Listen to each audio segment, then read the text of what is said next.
আমার রাসূল পাক সাল্লাল্লাহু আলাইহি ওয়াসাল্লাম বলেছেন, আমার হায়াতের জীবন তোমাদের জন্য কল্যাণকর, আমার ইন্তেকালও তোমাদের জন্য কল্যাণকর। সুবহানাল্লাহ।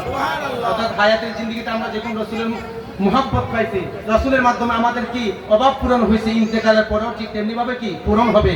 এবার আমার রাসূল বললেন, আমি যখন দেখি আমার কোন উম্মত আল্লাহর প্রশংসা করতেছে, নামাজ পড়তেছে, রোজা রাখতেছে, তখন আমি আল্লাহর কাছে তার জন্য প্রশংসা করি।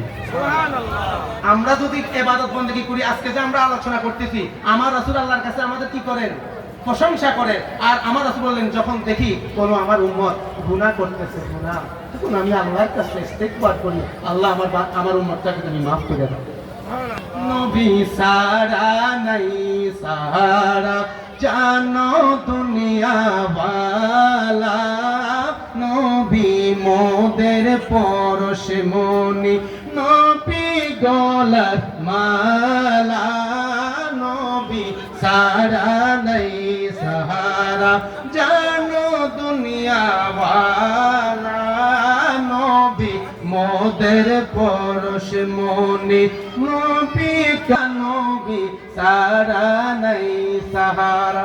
বাবা, নবী সারা কোনো উপায় আছে নি? নবী সারা কোনো উপায় আছে নি? এবার আসেন সূরা নিসা ৬৬ নম্বর আয়াত, সূরাতুন নিসা ৬৬ নম্বর আয়াত। এই আয়াতে কারিমা তাফসীর করেছে আল্লামা কুরতুবী, না আল্লামা ইবনে কাসির রাহমাতুল্লাহ আলাইহি। তাফসীর ইবনে কাসির দ্বিতীয় নম্বর খণ্ড, পৃষ্ঠা নাম্বার ৩৪৮। ৩০০ কত?